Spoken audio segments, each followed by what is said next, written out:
nossa webinar de hoje. Meu nome é Maria Isabel, eu sou gerente médica do Grupo GSH aqui em Ribeirão Preto e eu vou moderar nosso webinar hoje, tá? Que vem trazendo já esses webinars promovidos pelo GSH, né? Já vem trazendo há alguns meses assuntos bem relevantes na hemoterapia que vem contribuído para distribuir esse conhecimento aí em todo o país. Tá? Hoje, quem vai apresentar a nossa webinar é o Dr. Eduardo Stefan. Ele é médico neurologista do Hospital das Clínicas, do Hospital Santa Marcelina e do Hospital Sírio-Libanês, em São Paulo. E ele vai abordar um tema bastante interessante, né, para a hemoterapia, que é a plasmaférese no manejo das doenças neurológicas. Desde já, eu agradeço o Dr. Eduardo por compartilhar com a gente o conhecimento dele e agradeço também o apoio da Terumo em mais uma webinar do Grupo GSH. Com relação às perguntas, no final da apresentação do Dr. Eduardo, a gente vai ter um tempo para isso e aí eu peço que ou encaminhe as perguntas no chat ou então levante a mão que eu vou habilitar o microfone para que as pessoas possam fazer diretamente a pergunta, ok? Obrigada, então, doutor Eduardo. Podemos começar, então.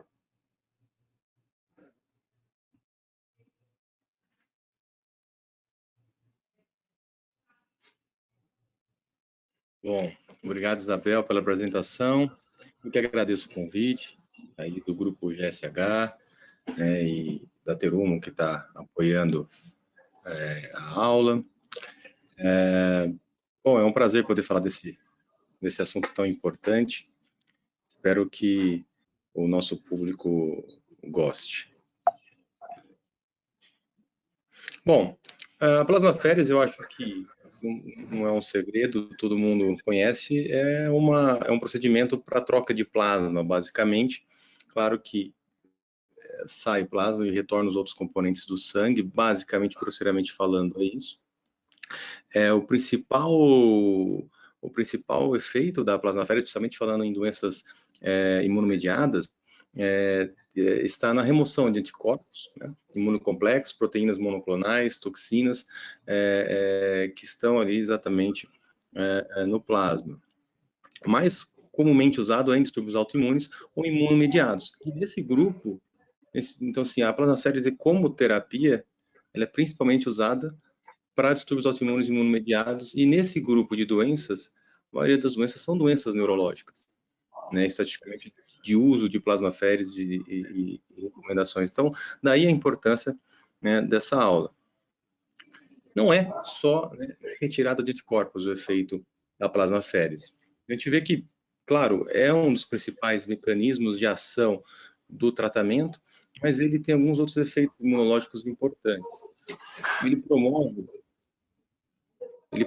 um shift, a resposta imune, favorecendo a resposta a TH1, desbalanceando, diminuindo, então, a resposta TH2, aumenta o número de linfócitos T, diminuindo o número de linfócitos B, aumenta o número de células reguladoras, de células supressoras.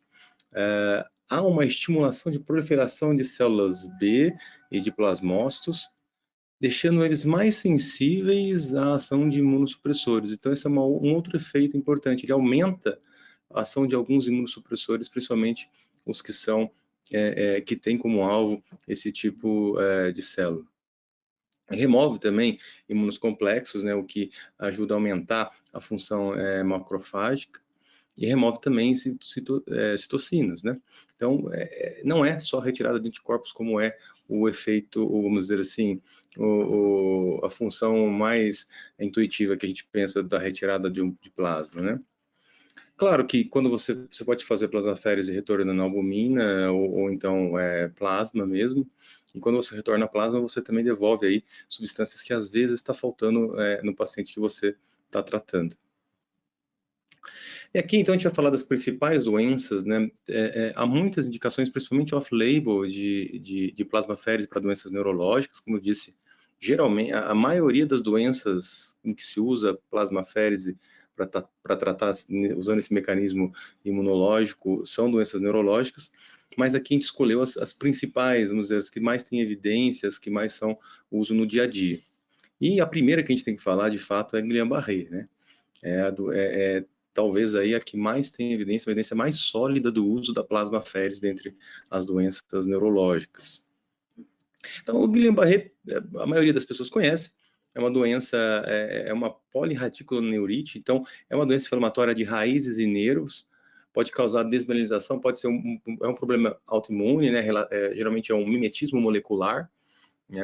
Tem alguma infecção, e aí geralmente o anticorpo contra esse agente acaba reconhecendo também alguma estrutura da bainha de mielina ou do axônio e induzindo, então, a lesão de nervos e raízes.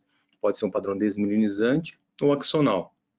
A gente não conhece todos os anticorpos do Guillain-Barré, mas a gente sabe que, geralmente, é um mecanismo de destruição dependente de complemento. Geralmente começa alguns dias ou semanas depois de infecção e ele progride até 4 semanas. Então, esse gráfico aqui é muito interessante, que mostra exatamente a evolução do Guillain-Barré. Geralmente aqui em vermelho a gente vê o curso de uma infecção que funcionou como gatilho aqui para o Guillain-Barré nesse caso. Então, a gente vê que depois que tem um pico da infecção, você começa a ter a elevação de anticorpos, geralmente voltados contra o agente infeccioso no caso. E quando a gente está no pico desses anticorpos, é quando começa então a doença. Porque, infelizmente, né, por mimetismo molecular, é que o anticorpo também está reconhecendo estruturas dos nervos e raízes nervosas. E a gente vê, então, que começa os sintomas do Guillain-Barré em verde aqui, quando tem um pico em azul aqui dos anticorpos, você vê piorar os sintomas do Guillain-Barré, e ele chega num platô, no pior que ele fica, e isso ocorre até 4 semanas. Então, isso é interessante. Depois de 4 semanas, no máximo até 4 semanas, ele para de piorar, a produção de anticorpos tinha que ocorrer, já ocorreu, já teve a lesão que aqueles anticorpos iria determinar, e você tem agora um período de platô, e depois de um longo período de platô, você começa então a recuperar e reinervar o que foi perdido. O problema é que muitas vezes, até 20% dos casos, não volta ao basal que estava, como mostra esse gráfico aqui, e o paciente fica com uma sequela. Essa história natural da doença, geralmente é 20% com alguma sequela relevante. Tem diversas formas de Guillain-Barré, né? O clássico, que a maioria das pessoas conhece, é uma fraqueza ascendente que começa nos pés, junto com alterações sensitivas que tendem a seguir esse padrão de começar nos pés e ir subindo, né?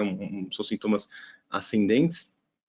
O clássico Guillain-Barré sensitivo motor, mas tem outras formas de Guillain-Barré, outras variantes, e todos esses mecanismos que a gente está falando costumam ser muito semelhantes em todas elas. Então tem formas puramente motoras, tem formas que a gente chama de paraparéticas, que pega só os membros inferiores, tem a forma cérvico-braquial, que é relacionada a tipos específicos de anticorpos que a gente já conseguiu determinar, tem a forma paralisia facial com parestesias de extremidades, né? Tem a forma puramente sensitiva, tem o Miller-Fisher, que é também relativamente famoso, né, da tríade de oftalmoparesia, arreflexia e ataxia, que também é relacionado muito a anticorpo anti-GQ1B. E temos também a forma de Bickerstaff, que é quando esses anticorpos relacionados ao Guillain-Barré acabam também quebrando a barreira hematocefálica, principalmente do romencéfalo, e levando, então, ao quadro de encefalite associado ao Guillain-Barré, chamado de encefalite Bickerstaff. E a primeira pergunta para o Guillain-Barré é quando tratar? Qual é o momento de tratar o Guillain-Barré? E olhando naquele gráfico que a gente falou, a forma que a gente pensa é, no máximo, até o ponto de entrar no platô. Antes de atingir o platô, então antes de 4 semanas, porque por definição, geralmente, né? Então não é exatamente por definição, mas assim, geralmente o Guillain-Barré vai até 4 semanas, o Guillain-Barré clássico. Então é ideal você fazer o tratamento antes de se estabelecer toda a lesão que se estabelecerá pela produção de anticorpos que foi induzida. Você depois no platô já não faz muito sentido você tratar, porque aí já é um mecanismo, já está na fase de convalescência, de recuperar, de reinervar tudo aquilo, e é um processo muito lento que pode durar anos. Então, a segunda pergunta é quem tratar? Qual paciente? Todos? Não há evidência para tratar todos os Guillain-Barrés. Então, geralmente, casos muito leves, não tem uma evidência que vale a pena ser tratado. Certo? É claro que, se eu for falar aqui, que na prática a gente sempre segue essa recomendação, não seria verdade. A maioria de nós neurologistas tendemos a tratar, mesmo casos leves, quando a gente sente que está piorando e que talvez venha a ficar um pouco mais grave. Por quê? Porque a gente quer ganhar tempo, né? Quanto antes você tratar, melhor o resultado. Então, em geral, a gente não espera a gente ver toda a gravidade do paciente. Então, muitas vezes, mesmo casos leves, a gente acaba indicando o tratamento, embora não há grande evidência para suportar isso. Mas, se tiver um quadro de inabilidade deambular sem auxílio por 10 metros, ou com progressão muito rápida, ou sintomas graves de alteração autonômica, disfagia, insuficiência respiratória, aí claro que está mais do que indicado tratar. E aí, a outra pergunta óbvia é com que tratar? O que a gente pode usar? Hoje são duas terapias, né? Tem trials aí, principalmente, na minha opinião, os mais promissores com anticomplemento, né? Os imunobiológicos, mas não tem grande evidência para ser usado e nem são tão disponíveis. O que a gente tem para tratar mesmo Guillain-Barré é plasmaférese e imunoglobulina. Os dois com boa evidência, né, igualmente eficazes e com riscos semelhantes. São diferentes no sentido de quais são os riscos de cada um, mas eles tendem a se equivaler. A plasmaférese mais imunoglobulina, essa é uma pergunta que já foi feita algumas vezes na literatura. Tem dois trabalhos muito bem feitos em que se testou de fato plasmaférese com plasmaférese mais imunoglobulina, ou então imunoglobulina comparado com imunoglobulina mais plasmaférese, e viu que os dois não são melhor que só um dos dois, certo? Então, às vezes, tem alguns casos que são muito graves, né? Ou então que tem flutuações, que a gente fala de Guillain-Barré, que é quando você trata, o paciente melhora, aí ele começa a piorar de novo, isso a gente chama de flutuação, que talvez valha a pena você retratar. Mas aí não é usar o outro, é aumentar a dose do que você usou. Então, se você usou plasmaférese, fazer mais sessões. Se você usou imunoglobulina, fazer uma nova dose de imunoglobulina, aumentando então a dose total. Nesses casos muito graves de Guillain-Barré, que ficam praticamente em lock-in periférico, mexendo só os olhos ou a face, ou então aqueles casos em que melhorou e depois volta a piorar, também vale a pena você fazer esse tratamento a mais. Mas associar os dois realmente parece que não tem benefício. A última revisão da Cochrane são 6 estudos, né, que mostram uma melhora mais rápida e aumenta a chance de recuperação completa após um ano. E teve um estudo que mostrou com a plasmaférese talvez um ligeiro aumento de risco de recaída em um ano, mas com certeza esse pequeno risco é suplantado pelo benefício. Então, quais as diferenças básicas para o Guillain-Barré entre usar imunoglobulina, né, e a plasmaférese? A imunoglobulina, de evidência, a gente tem mais evidências só até 2 semanas de sintomas, usando uma fase mais precoce. Com mais de 2 semanas, não tem trial de imunoglobulina. Já a plasmaférese, a gente tem evidência até 4 semanas.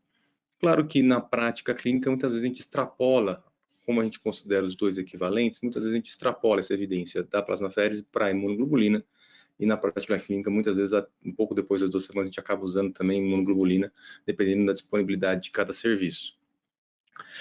Mas tem que ter cuidados especiais na imunoglobulina, principalmente com insuficiência renal, mas também insuficiência cardíaca e trombofilias, porque é uma medicação trombogênica. Na plasmaférese, principalmente estabilidade hemodinâmica e infecção. Uma outra questão da plasmaférese interessante para Guillain-Barré é que tem trials com volumes menores, mostrando que também tem eficácia. Então, se você tiver um paciente que não tolera bem fazer todo o volume, que geralmente né, que geralmente é de 200 a 250 por quilo, você pode fazer um volume menor e parece que tem efeito, pelo menos pelas séries de casos que já foram relatadas. Então, você pode ter esse pequeno ajuste aí quando tem essa contraindicação, somente em questões hemodinâmicas. Então, para Guillain-Barré é isso.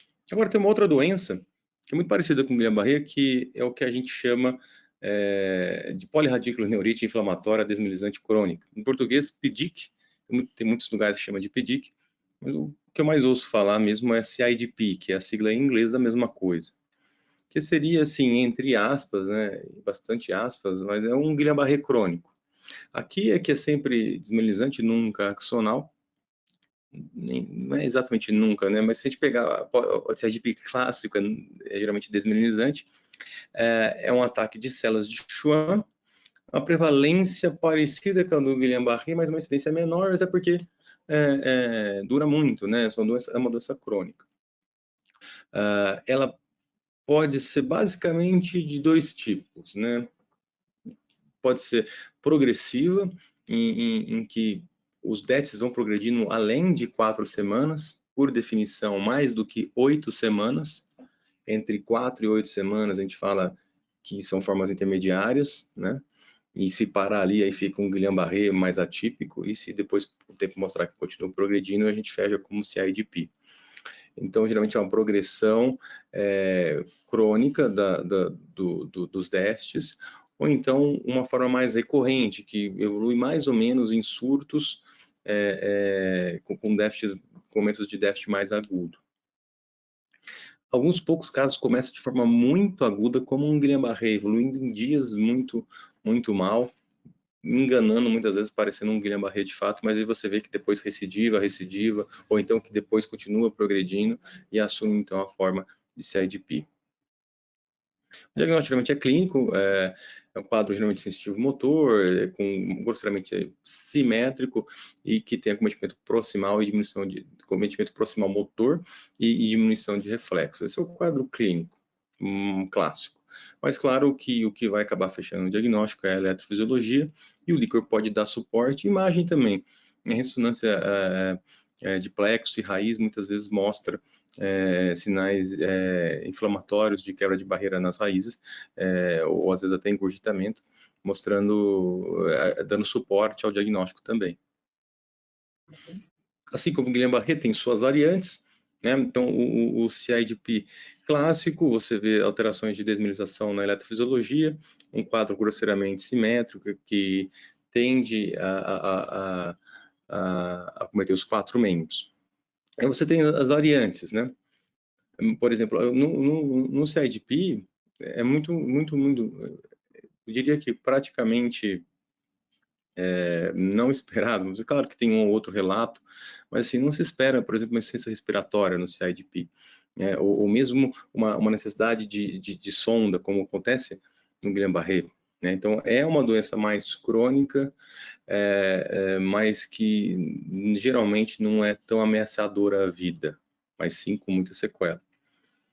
Então, geralmente são quadros simétricos, né? Tem o Lewis Sumner, que é um quadro mais que predomina, parece com a mononeuromúltipla, né? Sensitivo motora, que predomina em membros superiores. O DADS é bem distal, inclusive motor. Tem a forma motora pura, tem a forma, né, chamada CISP, que é a forma sensitiva pura, e Canomad, que acomete musculatura ocular e tende a ser basicamente sensitiva, sotrocular e nervos cranianos, né?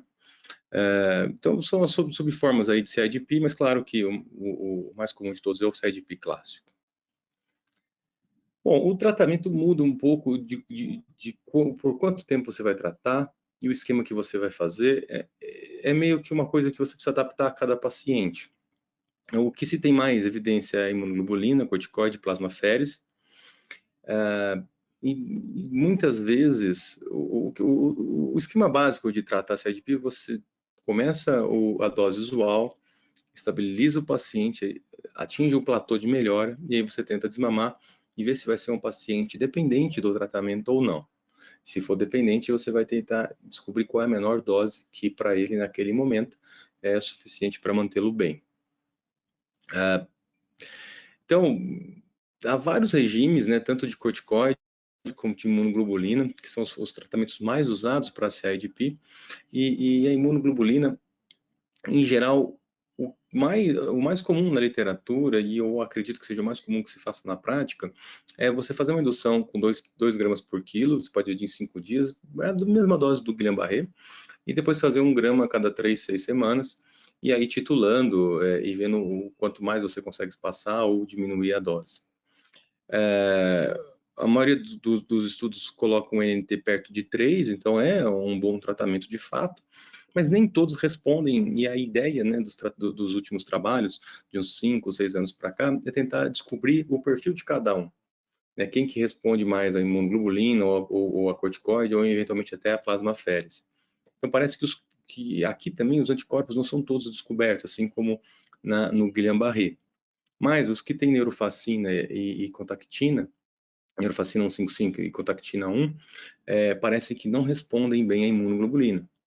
E também, por outro lado, aqueles que se mostram dependentes de tratamento, geralmente são aqueles que são mais responsivos à imunoglobulina.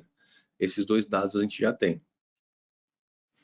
No corticoide, tem vários e vários regimes, diferentes corticoides testados, parece que todos funcionam, né? Mas o que mais é usado é pulsoterapia com metilprednisolona, geralmente 3 a 5 dias.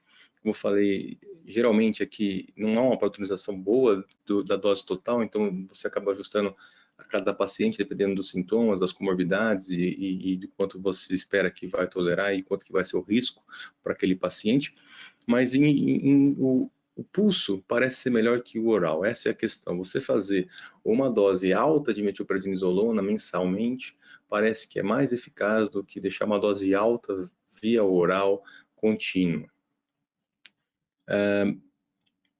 Parece que tem uma chance de maior remissão quando comparada à imunoglobulina, exceto na forma motor pura, que a forma motor pura parece responder melhor à imunoglobulina também. Mas tem muito mais efeitos colaterais quando comparado à imunoglobulina. Vocês sabem que corticoide aqui a gente vai tratar por longo período, né, por anos, então geralmente os efeitos colaterais são importantes, e daí então tudo isso tem que entrar na balança, mas também a disponibilidade do tratamento que a gente tem para fazer. E a plasmaférese, né, o tema da aula. Onde que entra a plasmaférese no CIDP? Tem evidência de que funciona, isso é bem estabelecido, porém a dúvida na literatura é a evidência que funciona a longo prazo. Porque parece que após algumas semanas, alguns casos voltam a piorar depois que você faz a plasmaférese. Então, que ela ajuda a melhorar, melhora até mais rápido que os outros, mas ela parece que tem um lugar, principalmente naqueles casos mais graves, em que você precisa de uma melhora mais rápida, e geralmente associado a um outro tratamento para ficar mais crônico. Claro que pacientes que não conseguem usar nem corticoide e nem imunoglobulina por qualquer razão, você acaba usando a plasmaférese cronicamente também como uma alternativa, mas como primeira opção não é o que se recomenda. Então, casos refratários, você acaba usando plasmaférese como uma tentativa, quando não respondeu nem a corticoide e nem a imunoglobulina de forma satisfatória. Casos muito graves que você quer melhorar muito rápido. E também os que têm contraindicação para os tratamentos. E, na maioria das vezes, a gente usa junto com uma outra terapia adjuvante. Bom, agora saindo um pouco do sistema nervoso periférico, indo para o sistema nervoso central, deixa eu falar da famosa esclerose múltipla, né? A plasmaférese, o papel dela na esclerose múltipla. Então, a esclerose múltipla é uma doença, né, desmilizante do sistema nervoso central. Aqui o problema são nos óligos dendrócitos os problemas, e não nas células de Schwann, como no sistema nervoso periférico, mas, é claro, são as células que produzem a mielina. É uma doença desmilizante central. Basicamente, três fenômenos de lesão, né, do sistema nervoso central que ocorrem na esclerose múltipla. Claro, eu estou resumindo muito aqui, mas eu diria que são morte de óligo dendrócito com dano axonal, daí você tem uma recuperação da função e reparo estrutural daquilo que se perdeu com o primeiro ataque, e você tem a cicatrização, muitas vezes, principalmente quando isso é repetido ou se isso é muito grave, e você tem gliose com neuro e começa a ter um processo de neurodegeneração. Então, é comum, né? Na verdade, é estabelecido que na esclerose múltipla, geralmente você tem os surtos, né, de lesão com desmielinização, mas tem um processo paralelo ocorrendo ali de neurodegeneração. É mediado por células T, mas também tem um importante papel de células B, principalmente com secreção de autoanticorpos, maturação de tela CD4 e circulação de resposta a citocinas. A maioria das esclerose múltiplas funciona dessa forma, né? A maioria das vezes ela evolui dessa forma. Você tem um surto, né, com desmielinização do sistema nervoso central, geralmente no cérebro, pode ocorrer também na medula, ou, por exemplo, no nervo óptico, e aí depois o paciente recupera e volta para o basal, aí ele tem outro surto, demora um pouco mais que o anterior, aí ele recupera e depois ele começa a não recuperar totalmente, e quando você vai somando sequelas. Isso pode evoluir para um caso que você começa a piorar a sequela neurológica sem surtos, que a gente chama secundariamente progressiva, porque tem outra forma que é primariamente progressiva, que vai evoluindo sem surtos já desde o começo. Então, claro, simplificando muito aqui, são os principais tipos de esclerose múltipla, considerando a forma de evoluir. Lógico que aqui a gente não é o objetivo da aula falar das lesões, né? Mas as lesões típicas de esclerose múltipla basicamente são lesões justacorticais, principalmente pegando fibras em U, lesões periventriculares ovaladas, né, e que às vezes assumem essa disposição, principalmente perpendicular ao ventrículo, formando o que a gente chama de dedos de Dawson. Na medula, é característico essas lesões mais espalhadas, e geralmente na porção lateral da medula, porque é basicamente uma doença de tratos, né? Então é onde passa, os tratos geralmente passam mais laterais, né? E a substância cinzenta fica mais central na medula. Então a plasmaférese, ela tem um papel para surtos. Na esclerose múltipla ainda não tem uma evidência e não se costuma usar a plasmaférese para evitar surtos como um tratamento de manutenção. Idealmente, recomenda você fazer para tratar o surto antes de 30 dias e não mais que 50, 60 dias. O período ali para você ter um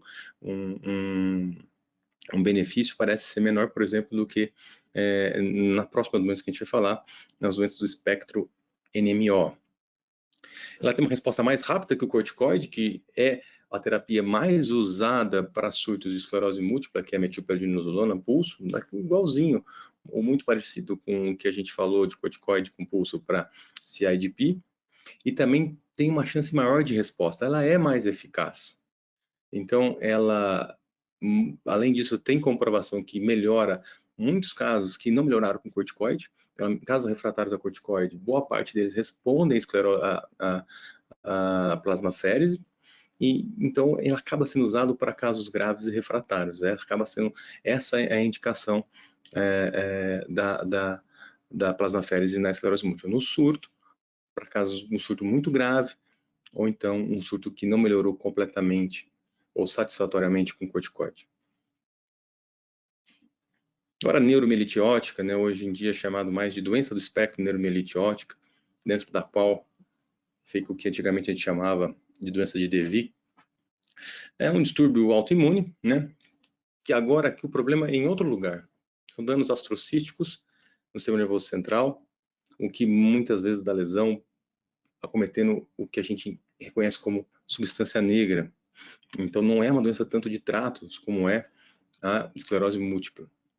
Aqui é um anticorpo bem definido, anticorpo anticorporina 4, que é um IgG4, um anticorpo que atua de forma independente de complemento, por exemplo, e geralmente os surtos também são tratados como primeira linha com corticoide, mas nem sempre, né? Muitas vezes tem as doenças do espectro NMO que são refratárias, uma resposta lenta ou incompleta com o tratamento com a pulso.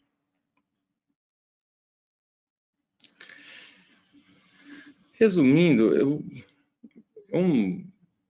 tenho dúvidas que esse gráfico está perfeito, mas resumindo, a esclerose múltipla ela tem um processo de neurodegeneração mais linear e parece que um pouco mais inexorável, assim, que acaba acontecendo, que poucas coisas conseguem controlar muito isso. E na NMO, essa neurodegeneração ela evolui mais em degrau. Lembrando que esse processo de neurodegeneração ele é paralelo ao processo de lesão aguda.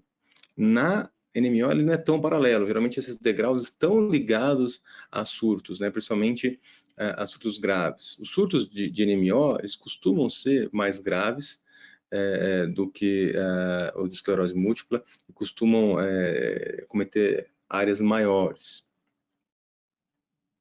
Então, os aspectos de lesão são bem diferentes, né? Então, tem algumas áreas bem específicas que são muito caras de NMO, né? Que são áreas em que há uma grande concentração de aquaporina. Por exemplo, essa parte do mesencéfalo, a área postrema, aqui embaixo mais no bulbo, a parte aqui, quarto ventrículo. Você vê as lesões assim que são mais confluentes, que não respeitam tratos, né? E que pegam substância cinzenta muitas vezes. E quando na medula, né, caracteristicamente mais centromedular e não aquela lateral como a gente mostrou. Aqui outra bem característico quarto ventrículo. É um aspecto bem diferente, né? Claro, de novo, o objetivo não é ficar aqui em cima das lesões, né, dos aspectos de lesão, mas para dar uma noção. Na NMO, a plasmaférese, ela parece ter mais evidência do que na esclerose múltipla. Ela tem mais evidência e parece ser mais eficaz, na verdade. Claro que ela é eficaz para os dois, mas ela parece ser mais eficaz. Aqui ela pode ser usada até 3 meses do surto. Claro que ela é mais eficaz quanto antes a gente usar, até nas primeiras semanas. Geralmente ela é guardada para ser usada em casos que não responderam a corticoide, mas pode ser usada em paralelo em casos graves. Você começou a pulso e já começa a plasmaférese junto. Em mielite transversa, né, que é uma mielite que acomete toda a medula, né, todas as funções dos tratos medulares, ela parece ser melhor que o corticoide, né, com evidência. Então, além de tratar surto, a gente tem evidência também, embora ainda fraca, para prevenção de surtos, para tratamento de manutenção na neuromielite ótica, coisa que não tem, por exemplo, na esclerose múltipla. Então, quando que se usa? Na falha de tratamentos convencionais e geralmente junto com algum outro imunossupressor mais convencional. Então, você pode usar aí cada 4 ou 8 semanas, 2 a 5 trocas, dependendo da resposta do paciente. É uma alternativa para casos refratários, né? Que você pode tentar usar. Parece que tem alguma evidência, mas como eu falei, é ainda fraca. Mas é uma coisa que, por exemplo, não existe para esclerose múltipla. Bom, uma outra doença do sistema nervoso central que pode-se usar plasmaférese e que se tem alguma evidência é a encefalite autoimune. Aqui a gente está falando de um processo autoimune, claro, que ataca o encéfalo, principalmente estruturas corticais, mas às vezes não só corticais, pode ter predileção, dependendo do tipo de anticorpo, por alguma região específica do encéfalo como um todo. O processo geralmente se mostra como um processo agudo ou subagudo de alteração, de alguma alteração neurológica secundária a um distúrbio do sistema nervoso central mesmo, cerebral, então com alteração de consciência, memória, cognição, crises epiléticas são muito comuns e distúrbio de movimento. Essas são as mais comuns em encefalite autoimune, as alterações cerebrais mais comuns.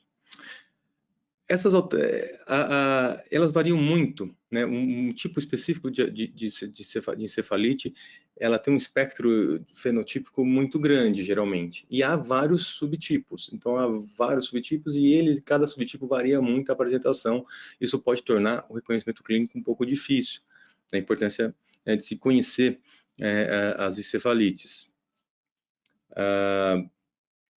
A maioria dos déficits, a maioria dos pacientes, depois do tratamento, ainda tem déficit cognitivo. Então, é uma doença que precisa ser tratada, porque ela costuma deixar sequela. O normal, infelizmente, deixa sequela. E quanto antes de tratar, melhor o resultado. Então, daí a importância de se reconhecer rápido e tratar rápido. Então,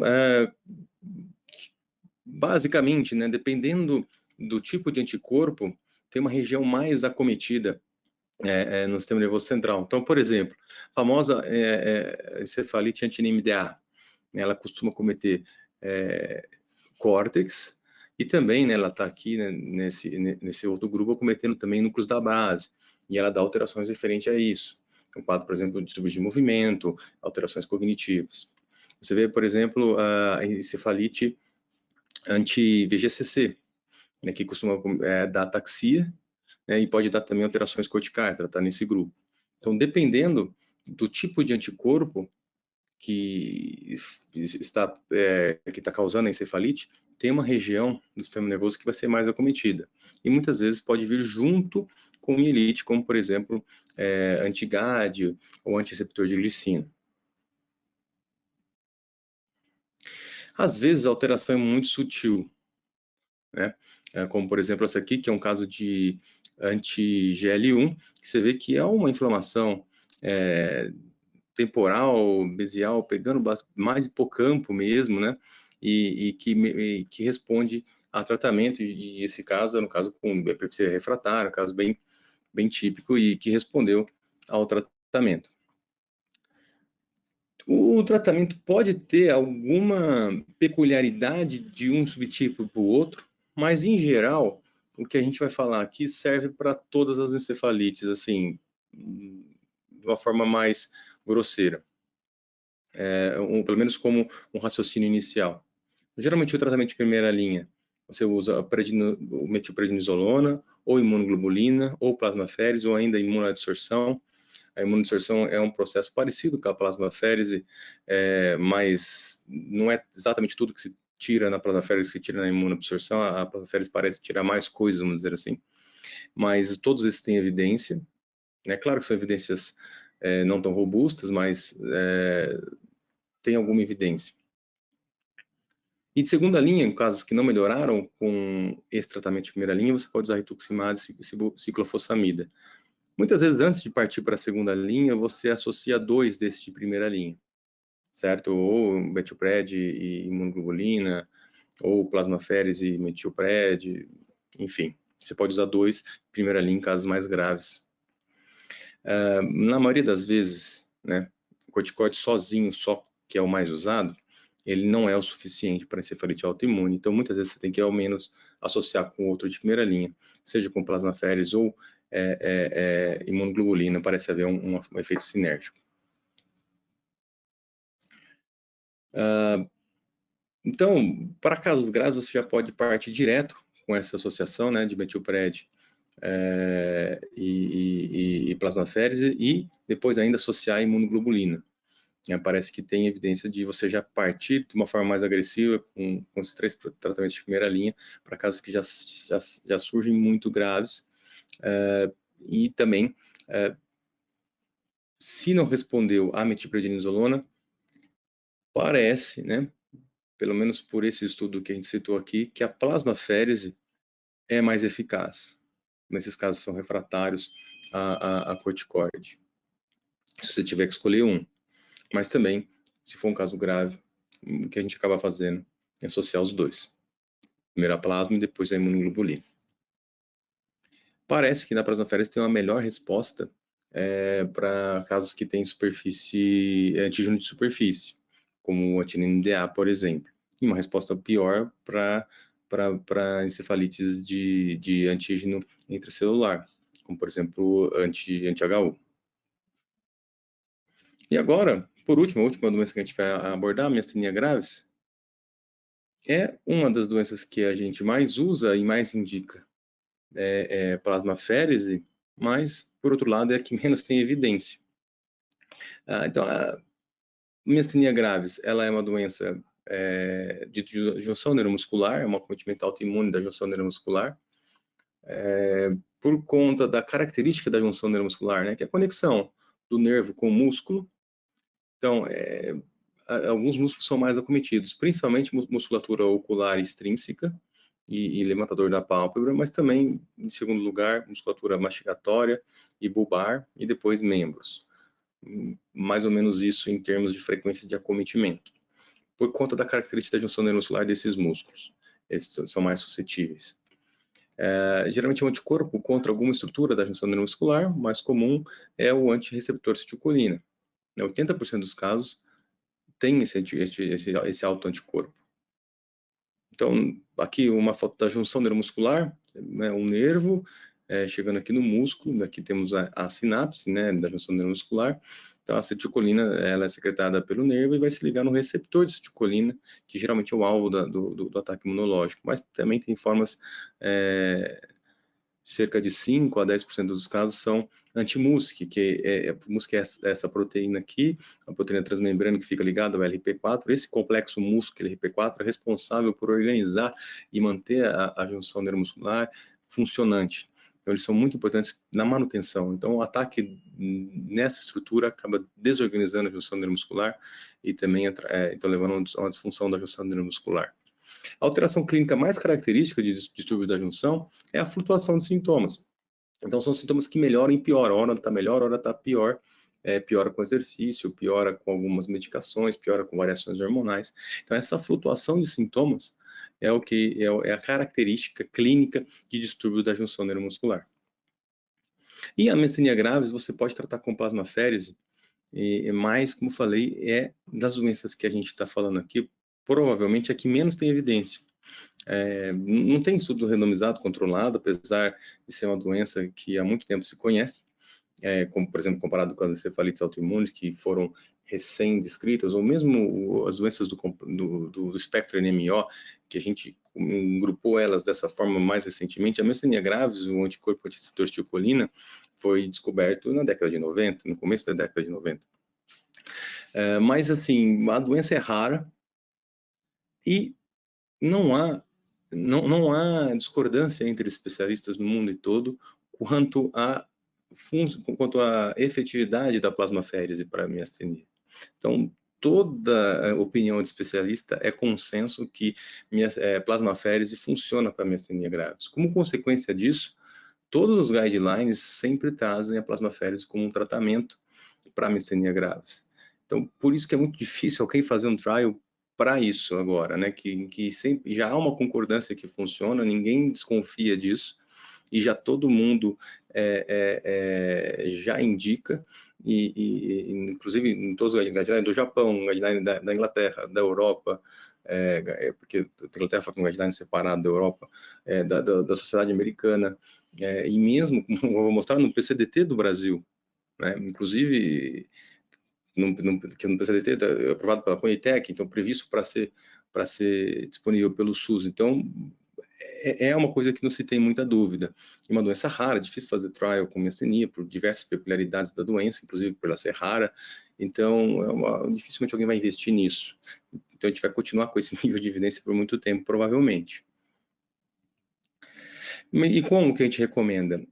Tem dois momentos em que se recomenda o uso da plasmaférese para miastenia. Claro, só para deixar claro, tem vários e vários séries de casos, relatos de casos com plasmaférese. O que não tem é trial randomizado com um nível de evidência maior. Mas voltando, então, quando que a gente indica? Tem dois momentos. Na crise miastênica, que é aquele momento em que há uma piora importante dos sintomas da miastenia, a ponto do paciente precisar ser entubado, ou então, muitas vezes considera como crise miastênica também quando você precisa passar uma sonda no paciente, ou então considera tão grave quanto uma crise miastênica, teria que passar a sonda. Então, nesse momento, você indica ou imunoglobulina ou plasmaférese, né? E como eu falei, isso é consenso em todos os guidelines. Ou então você pode usar como tratamento de manutenção mensal para casos refratários, que não responderam a imunossupressores mais corticoide. Como eu falei, né, aqui no nosso PCTT para miastenia graves, você vê que está previsto o tratamento com plasmaféres. Então, nos guidelines e também nas nossas orientações aqui oficiais englobam para miastenia graves a plasmaféres. Então, resumindo, né, o último slide, a gente usa basicamente a plasmaférese nessas situações. Então, em situações intermediárias, né, a maioria delas, você pode usar em casos refratários a essas doenças refratárias ao corticoide, que a maioria delas a gente trata com corticoide, claro, excetuando o Guillain-Barré e a miastenia graves. Mas as outras, quando você faz junto com o corticoide em casos intermediários, ou então logo após o corticoide, quando a resposta é incompleta. Sempre antes do que tarde, né? Quanto antes, melhor. E você tem também, porque maior chance de sequela, quando você dá mais tempo para o mecanismo de lesão se perpetuar. Em ataques agudos, então, né, a gente indica para crise miastênica, para casos de CIDP que estão muito graves, para esclerose múltipla, quando tem um surto importante, um surto importante de doença NMO e também para casos graves de encefalite. Geralmente associado com corticoide e ou imunoglobulina, como a gente falou. Em casos mais leves, você pode usar para encefalite que tenha crises fácil-braquial, mielites com alteração leve, mas porque parece que tem um efeito mais rápido na mielite, e mielite geralmente a chance de sequela é um pouco maior. Em casos leves também, você pode acabar utilizando como alternativa para as outras doenças, principalmente em exacerbações.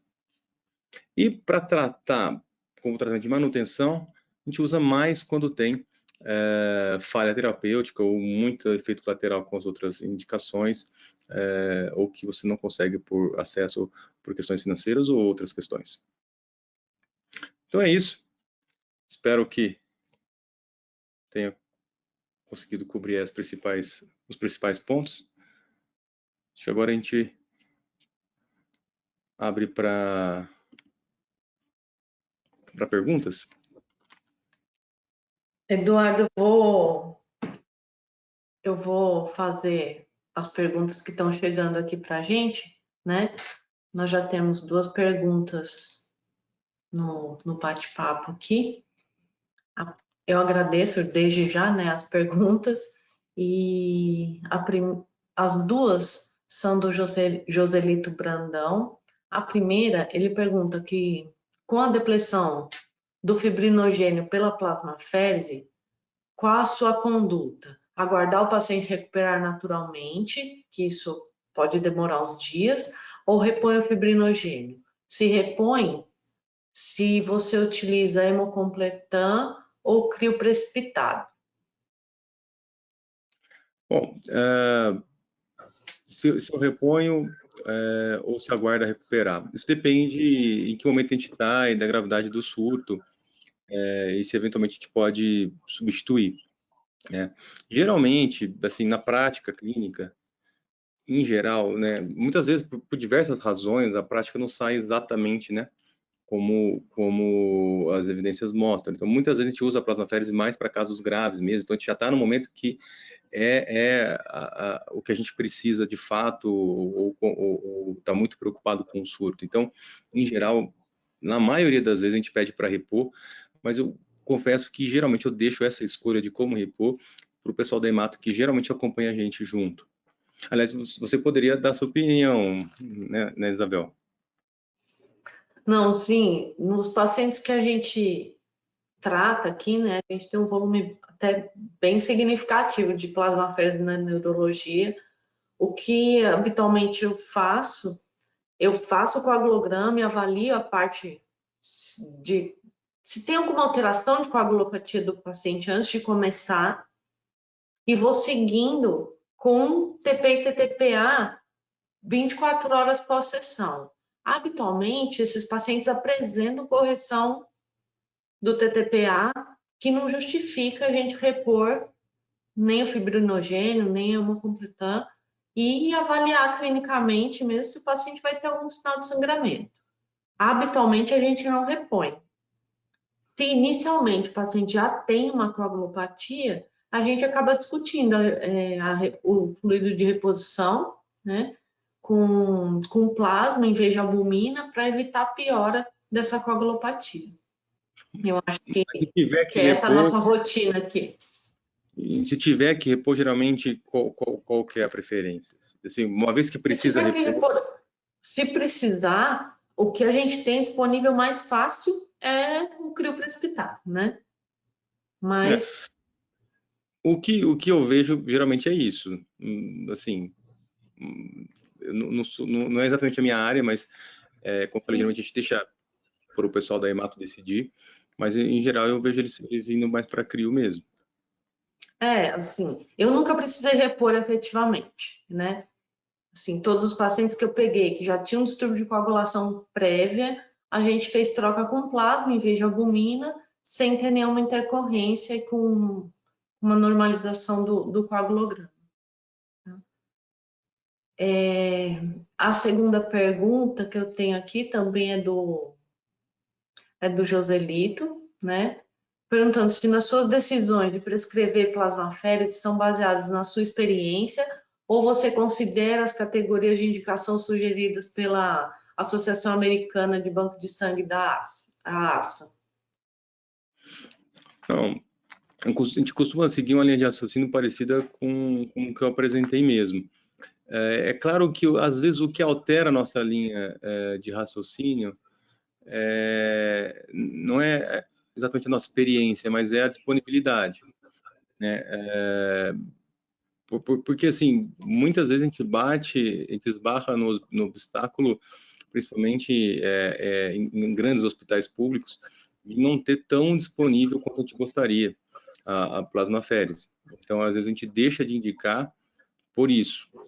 Mas, em geral, a gente costuma usar nessas indicações mesmo, assim, basicamente, assim, falando em casos graves e refratários, nessas que tem indicação. Ok. Acho que tem uma pessoa com a mão levantada. Ana Paula Oliveira Silva. Não sei se... Estou tentando habilitar o microfone dela aqui, mas eu não estou conseguindo.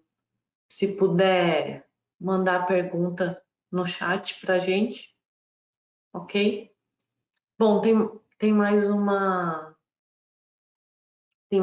pergunta que ainda é sobre o fibrinogênio, né? Que é do Joselito também, que a partir de que valor mínimo de fibrinogênio que você faz plasmaférese terapêutica? De novo, em geral, a gente não costuma ter problemas na indicação. Eu já tive 2 casos em que o pessoal quis repor. A gente acaba deixando, a gente toma essa decisão mesmo pro pessoal da hemato. Eles vêm, avaliam e tomam a decisão se eles acham que é seguro fazer a plasmaférese. Claro que a gente indica, mas aí a gente sempre quer ouvir o especialista nisso, que tem essa mão com a plasma, para ver se ele concorda naquele paciente com os riscos eventuais. E, em geral, não tem grandes problemas. Eu não sei qual que é a sua experiência, Isabel.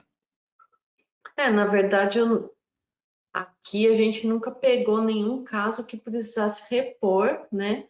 Mas eu acredito que o valor de fibrinogênio que a gente indicaria, algum tipo de reposição, abaixo de 150, né? Que traria alguma repercussão de sangramento, eu acredito.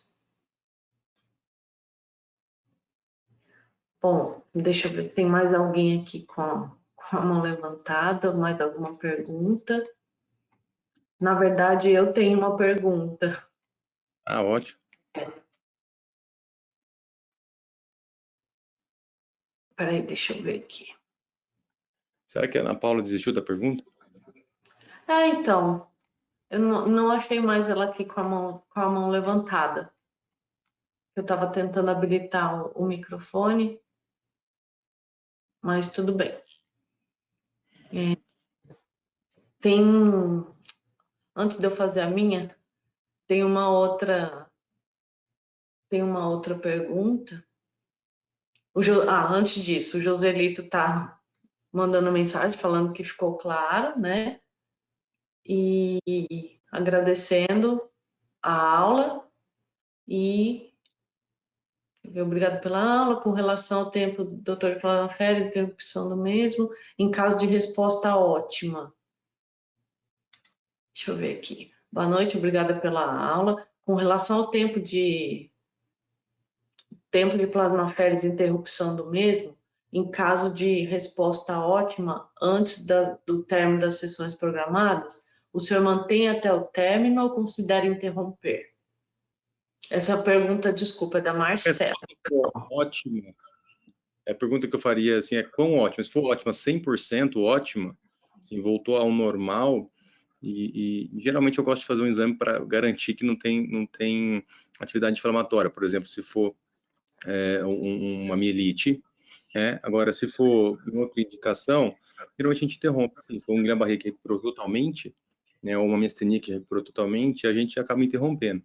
Agora, se é uma mielite, ou um surto do sistema nervoso central, em geral, a gente repete o exame, né, assim, é o que eu faço.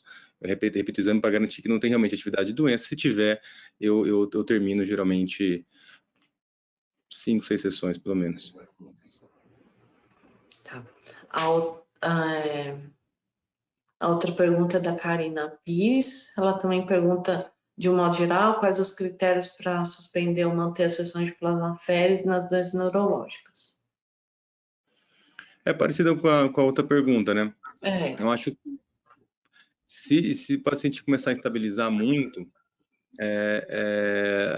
às vezes a gente não consegue terminar na plasmaférese. Em geral, como eu falei, geralmente o paciente que está na plasmaférese é o paciente que a gente está muito preocupado. Então, a gente está a fim de fazer o máximo possível para ele terminar a plasmaférese. Então, acaba colocando droga, tentando hidratar e garantir a questão hemodinâmica. É claro que se tiver infectado, em geral a gente tem que tratar antes, não tem jeito. Mas geralmente isso bate mais aí em distúrbios da coagulação, claro, mas eu não sei se o nosso colega, o José, ele tem tido mais experiência, assim, não é um problema tão recorrente que a gente costuma ver, pelo menos, né, eu acho que o perfil de paciente que a gente vê na neurologia, em geral, não tem tanto problema de coagulação, imagino, não sei. Mas o que mais acaba batendo na tecla para suspender é essa questão da tolerabilidade hemodinâmica do paciente, né? Em relação à resposta ao tratamento, é a pergunta que eu respondi, né? Ok. A outra pergunta também da Karina Pires. Qual o esquema que você acredita ser ideal para plasmaféresis em doenças neurológicas? Em dias alternados ou diariamente? A impressão que a gente tem é que dias alternados é melhor, né? Assim, dá um tempo para todo o efeito, dá um descanso e fazer em dias alternados. A tolerabilidade parece ser um pouco melhor e a gente tem a impressão que funciona mais, a gente consegue terminar mais vezes tudo que a gente quer fazer de plasmaférese. Mas claro que não é errado fazer de outra forma. A outra pergunta é da Miriam Cardoso. Quantas sessões de plasmaféresis são realizadas no tratamento mensal da miastenia graves? Boa pergunta, né? Geralmente a gente usa entre 2 a 4 sessões, né, mensais. E aí você vai vendo qual é o mínimo que esse paciente precisa. Em geral, vai ficar em torno de 2, né? Eu acho que a média dos casos que eu tive com tratamento contínuo, que não são muitos, tá? De miastenia, geralmente fica em torno de 2 sessões a cada mês, assim. Tá.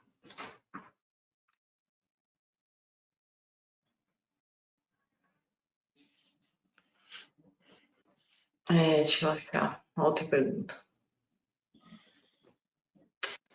O que é baseado a quantidade de sessões iniciadas para o tratamento? Indicadas, desculpa. Tipo, com quantas a gente Pergunta começa? da Crazy. No que é baseado a quantidade de sessões? Eu acho que no bom senso ali do que a gente usa, a literatura acaba usando essas quantidades que a gente citou mesmo, assim, baseado nos surtos, no que se mostrou eficaz para os surtos, e se estabeleceu-se de tentar essas, não sei dizer como começou isso, mas a maioria geralmente gira em torno disso, né? Entre 2 e 4 mensal. Se você vai começar com 4 ou com 2, talvez seja essa a pergunta, e baseado no que você escolhe 4 ou 2, aí é a gravidade do paciente, quanto você acha, pela sua experiência, que vai precisar. Você vai ter que tatear e ajustar o tratamento de acordo com a resposta. Às vezes você começa com 2 e você vê que não é o suficiente, você aumenta para 3, depois de um tempo você consegue diminuir para 2 de novo. Então acaba sendo dessa forma, com a resposta clínica, que a gente chega na dose que vai manter. Tá. Tem uma outra pergunta do Leonardo Castro. Na crise miastênica, que não responde imunoglobulina, a plasmaférese pode ser uma opção. O que fazer quando não responde? E quando reiniciar lisostigmina? O papel da fisiostigmina pelo menos, né, não sei qual a experiência do colega, mas em geral não é um médico salvador, assim, porque o efeito é muito curto, né, é efeito muito curto prazo, inclusive tá difícil achar, né, para fazer. Agora, a pergunta foi quando não funciona a plasmaférese, é isso? Isso. Quando não funciona a plasmaférese é aumentar a dose. Eu acho que você tem que aumentar, claro, sempre entender qual é a causa da crise miastênica, né? Geralmente tem uma infecção, ou um ajuste medicamentoso, ou algum remédio muito danoso para a miastenia que o paciente recebeu. Às vezes é só a atividade da doença mesmo, mas é sempre bom você garantir que não tem infecção, né? Porque é a maior causa de crise miastênica. Então, tratar a causa. E uma coisa que muitas vezes eu vejo assim na prática é não se esperar o tempo adequado para enxergar a resposta, né? Na crise miastênica, principalmente, porque ela costuma, comparado com essas outras doenças, talvez a resposta é um pouco mais lenta, porque geralmente você tem que recuperar muita junção neuromuscular e não só tirar o ataque imunológico. Então, uma resposta rápida que a gente fala, que é o que a gente tem na globulina e na plasmaférese, às vezes demora uma semana. Então, tem esse ponto que eu acho que ocorre muitas vezes, eu ficaria atento com isso. Mas, se caso ele estiver muito grave, eu aumentaria a dose. Se você fez imunoglobulina, não melhorou, eu aumentaria a dose e faria de novo. E se você fez plasmaférese e não melhorou, também aumentaria a dose. Raramente eu precisei passar desse ponto em crise miastênica. Claro que o paciente não fica 100% normal, mas você tirou o tubo, você tirou a sonda dele. Muita melhora vai vir depois com tratamento de manutenção, né? O objetivo do tratamento da crise é você tirá-lo da crise e não deixá-lo normal.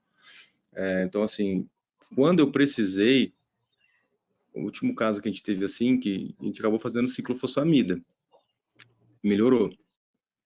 A resposta da ciclofosfamida é relativamente rápida. O eculizumab, para anticorpo anti-receptor acetilcolina, ele tem uma resposta muito rápida, parecido com a da imunoglobulina. Então, ele pode ter esse papel. O problema é que ele é um dos remédios mais caros do mundo. É muito difícil de você... Né, o pessoal da hemato sabe aí, pela hemoglobinúria paroxística noturna, quão caro é esse remédio. Durante muito tempo foi o remédio mais caro do mundo, mas aí nós, da neurologia, inventamos outros mais caros. Mas aí o eculizumab, por exemplo, ou os outros, né, que tem vários anticomplemento, o anti-interleucina 6, né, que atua mais ou menos nessa via, que atuam muito rápido. Então, às vezes, funciona para você tirar um paciente que está muito refratário. Mas tudo que eu estou falando não tem trial, né? Assim, é uma opinião. Ok, tem mais uma pergunta do Cláudio Borba. Nos pacientes com Guillain-Barré, com pouca resposta, você aumenta o volume de troca para uma volemia e meia ou só aumenta o número de sessões? Se o paciente tolerar bem, dá para aumentar a volemia, assim. Mas o que geralmente a gente faz é aumentar as sessões.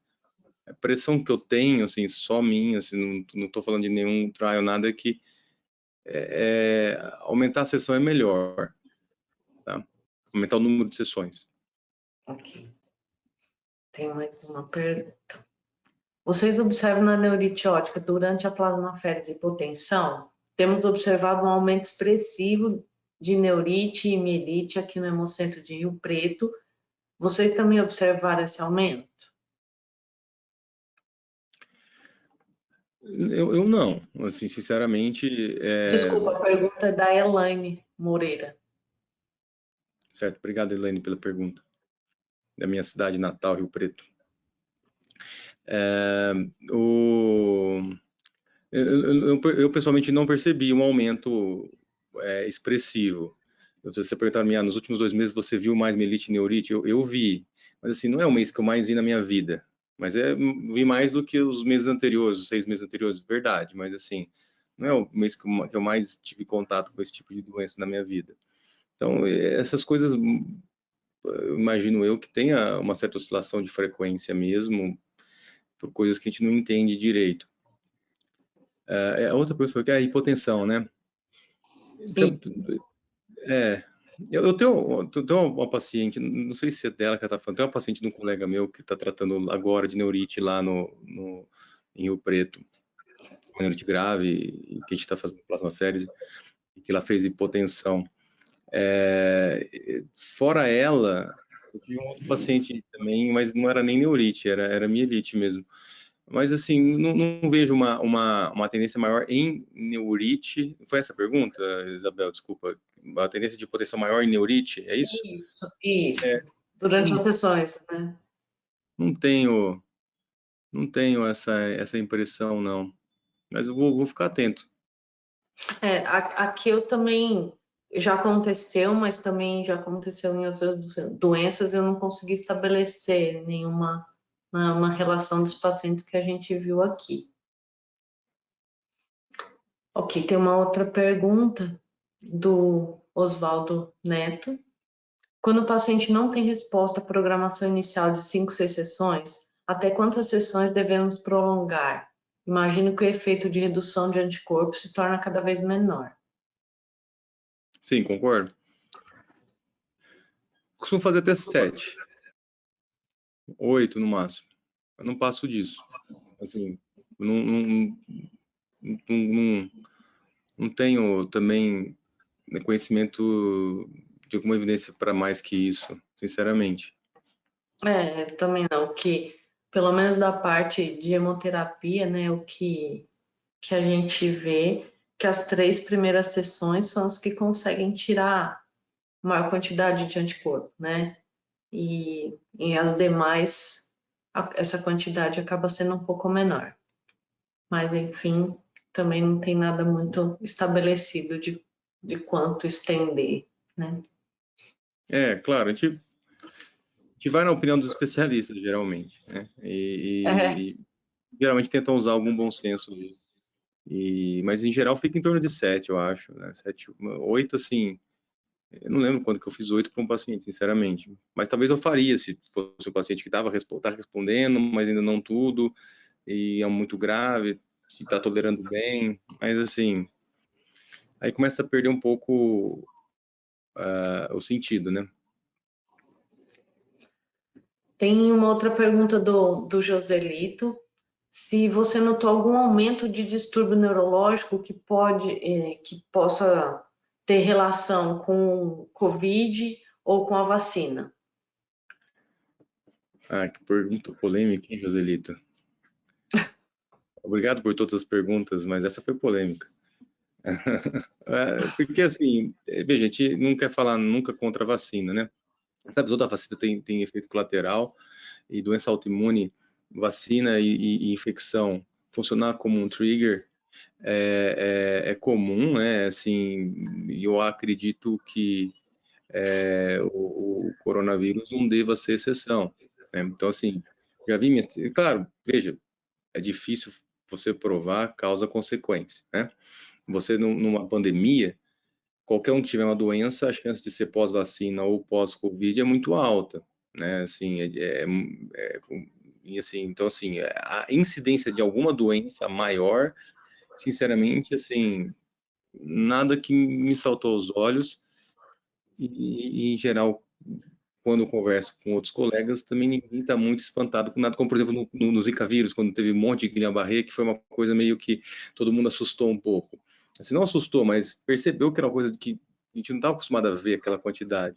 Não teve isso. Teve Guillain-Barré pós-Covid? Teve. Teve miastenia que foi depois de Covid? Teve. Mas assim, teve miastenia que foi depois de várias outras infecções. Mielite pós-vacina?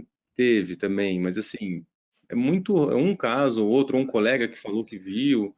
Não é uma incidência que marcou tanto, não, de nenhuma doença por enquanto. Agora, tem dois comentários, né? Um do Marco Pi, que está parabenizando a sua excelente aula. Obrigado. Outro comentário do Cláudio Borba, que na pediatria do Instituto da Criança do HC, eles costumam repor fibrinogênio com crio e quando está abaixo de 100. Só completando os questionamentos do Joselito. Como não tem mais nenhuma pergunta agora, eu só queria, assim, comentar um pouquinho da minha prática aqui, né, de Por hemoterapia, favor. fazendo as sessões de plasmaférese. O que a gente observa no período que a gente está fazendo, né, nos 10 dias que a gente teoricamente vê o paciente e acompanha, a nossa impressão é que na neuromielite ótica, eles têm uma resposta mais rápida, né? A gente vê essa resposta mesmo. Muitas vezes até o paciente comenta, estou movimentando melhor, estou enxergando melhor, enfim, dependendo do tipo de déficit. Já na esclerose múltipla e nas outras doenças neurológicas, nesses 10 dias a gente não consegue ver efetivamente essa melhora, vinda assim do paciente mesmo, né? Referindo essa melhora. Isso é uma realidade para vocês, neurologistas? Posteriormente, essa melhora é observada, porque a gente perde um pouco o contato, né? E não sabe efetivamente o que acontece com o paciente que não tem aquela melhora imediata. Muitas vezes vai melhorar em casa, o resto vai terminar de melhorar em casa, né? E aí vocês não veem, imagino. E na neuromielite a gente costuma ver mais, né? Assim, mais rápido. Olha, pelo que eu acompanho e pelo que a gente costuma ver, parece que a resposta é melhor na neuromielite ótica comparado com a esclerose múltipla, embora há evidência para as duas, né, da plasmaférese. Não é assim uma coisa bem definida, mas realmente parece uma resposta melhor e mais rápida. E tem um tempo maior também de janela para tratar com plasmaférese, pelo menos é o que parece pelos estudos, e o que eu acho que também favorece essa resposta melhor, porque é difícil às vezes o paciente chegar dentro da janela que você precisa tratar. Eu acho isso interessante porque parece que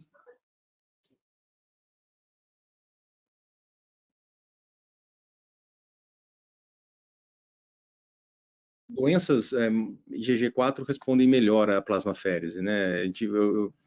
Antiacetilcolina e anti-MuSK, por exemplo. Anti-MuSK costuma ir melhor com plasmaférese, tem alguns casos muito refratários que só responde à plasmaférese, por exemplo.